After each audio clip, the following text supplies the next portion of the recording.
Teman-teman udah pada tahu belum pertemuan si Mulyono sama Macan Asia beberapa hari yang lalu itu apa?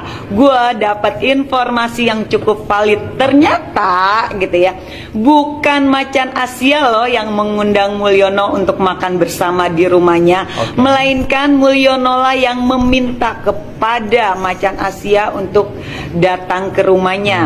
Membahas apa aja sih? Yang pertama, pembahasannya adalah mengucapkan terima kasih kepada Macan Asia karena sudah membantu menantunya dan boneka-bonekanya Mulyono menang di Pilkada Serentak 2024. Yang kedua, Mulyono meminta kepada Macan Asia agar anak karbitannya yang saat ini menjabat sebagai wakil presiden diberikan surat penugasan agar dapat memerintah beberapa menteri. Yang ketiga, Mulyono pun meminta Macan Asia agar Pilkada Jakarta terjadi 2 putaran.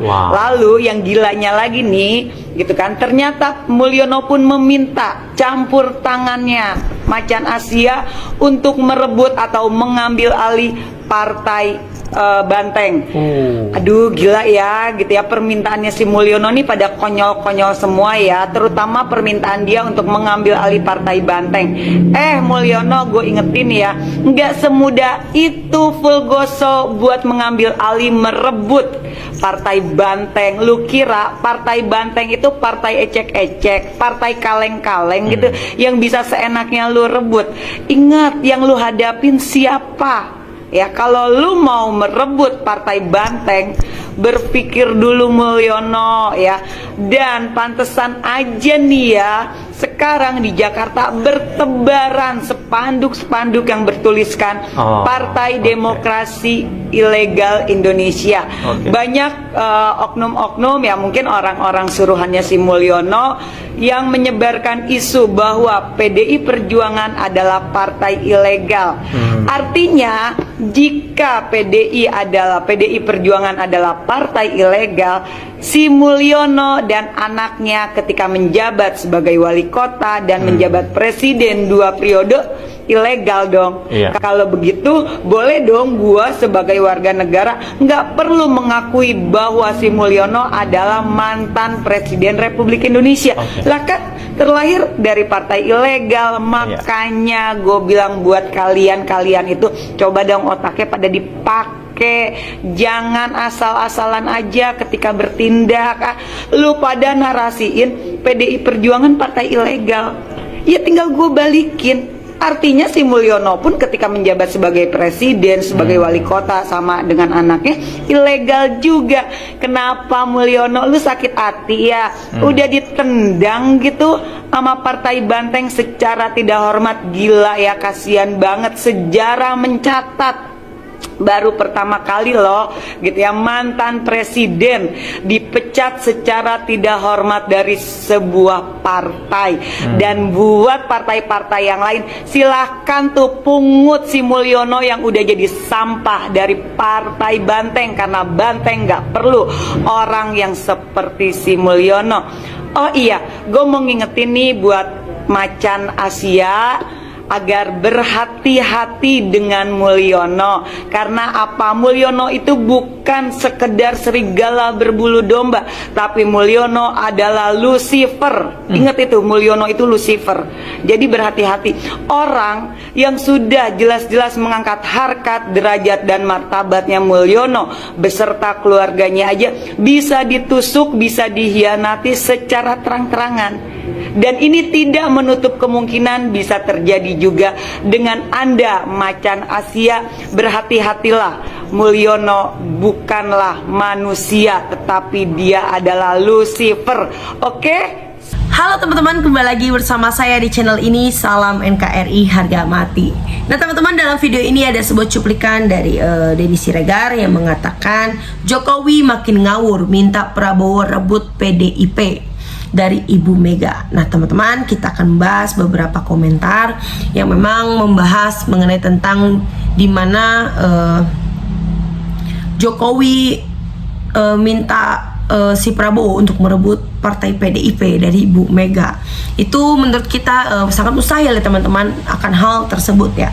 Nah, kita akan membahas beberapa komentar menurut pola pikir, beberapa pemikiran dari masyarakat mengenai tentang kasus tersebut. Kalau politik mau stabil, Presiden Prabowo harus mendorong penegakan hukum untuk memproses Mulyono ke ranah hukum. Udahlah Pak Jokowi, udah dipecat masih mau merebut PDIP, jangan mimpi. Bukannya rakyat simpati, malah rakyat muak, lanjutkan Bu Mega. Kepada Ibu Mega, semangat untuk terus memimpin partai PDIP. Gila kalau Prabowo membantu Mulyono merebut PDIP. Pak Prabowo harus tegas terhadap Mulyono. NKRI, jangan ada matahari kembar ya Pak Prabowo, presiden terpilih gitu. Mau yang instan langsung jadi ketua partai, itu tidak bisa. Pak Jokowi, nikmatilah masa purna bakti, jangan ngerecokin OSIS RP, orangnya cawe-cawe repotin pilkada. Pantas jadi ranking dunia terkorup. Nomor 2, Pak, kita sama-sama tua, syukuri apa yang Tuhan kasih kepada kita yang luar biasa buat Bapak, bukan sebaliknya. Memang terkadang manusia itu tidak ada puasnya. Diberi sepiring ingin 10 piring, diberi sejuta pengen semiliar. Hati-hati dengan terlalu kenyang akan muntah kembali. Maaf dengan segala maaf, ini hanya sekedar mengingatkan kalau memang Bapak sayang keluarga, tidak ada manusia sehebat apapun kalau hati dan rasa hanya untuk membuat ketidakharmonisan umatnya. Jikalau ini benar, malu dong. Sebagai mantan presiden masih punya ambisi untuk menguasai negara ini. Apakah negara ini hanya dikuasai oleh keluarga Mulyono? Kapan Mulyono dipanggil dan diperiksa supaya dia menyadari bahwa Mulyono telah mengeluarkan kebijakan yang salah? Mulyono sudah masuk nominasi mantan presiden RI terkorup se-Indonesia versi OSIS RP. Tidak ada sesuatu kejahatan yang sempurna. Suatu saat nanti akan muncul kebobrokan moral dan etika. Semoga Pak Prabowo fokus pada tugasnya menjalankan amanahnya sebagai kepala negara, menjaga keutuhan NKRI, bangsa rakyat aman, tentram, damai, adil, dan makmur. Sesuai cita-cita para pahlawan yang telah mengorbankan jiwa raga demi anak cucunya, hidup mereka tanpa cengkraman bangsa lain. Banyak rakyat waras yang milih suka diam, bukan berarti suka dengan kebohongan ulah Mulyono ini, tapi sudah bosan dan muak dengan kecurangan dan kebohongan si Mulyono. Pak Prabowo harap hati-hati, jangan menuruti ambisi Jokowi agar memberi surat tugas ke Gibran. Ini sebagai taktiknya saja Jokowi untuk menggulingkan Pak Prabowo melalui anaknya Gibran. Pak Prabowo, mana harga diri Bapak? Ingat Pak Prabowo, seorang presiden, orang nomor 1 di Indonesia. Permintaan kepada Pak Prabowo tidak langsung diiyakan. Pak Prabowo harus berani melawan arus demi kebaikan di negeri ini. Pak Prabowo telah banyak pengalaman. Saya yakin keputusan Pak Prabowo banyak pertimbangan atas permintaan yang akan meruntuhkan pribadi beliau di negeri ini. Pak Prabowo bukan ecek-ecek, tapi bila beliau menerima sesuatu, keburukan akan menimpanya. Selanjutnya, negara ini dibuat ribut terus oleh Jokowi. Kok bisa-bisanya para petinggi negara pada takut dan tunduk kepada Jokowi? Selama Jokowi masih ada, nggak bakal Indonesia akan tenang dan akan memanas terus.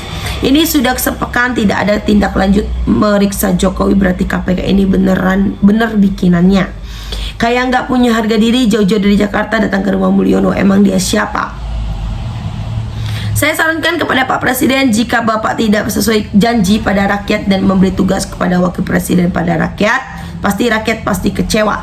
Dan saya pastikan 5 tahun ke depan rakyat pasti tidak memilih lagi. Karena apa? Karena Wakil Presiden berpidato saja tidak becus. Banyak orang punya hati-hati, tidak punya rasa. Banyak orang yang punya rasa tapi tidak punya hati. Mudah-mudahan kita semua punya hati dan punya rasa. Teman-teman, sahabat-sahabat dari Bongkar TV, silakan berikan tanggapan teman-teman dalam kolom komentar ini, sehingga kita dapat bertukar pikiran antar satu dengan yang lain dalam kolom komentar ini. Terima kasih teman-teman. Bongkar TV melaporkan.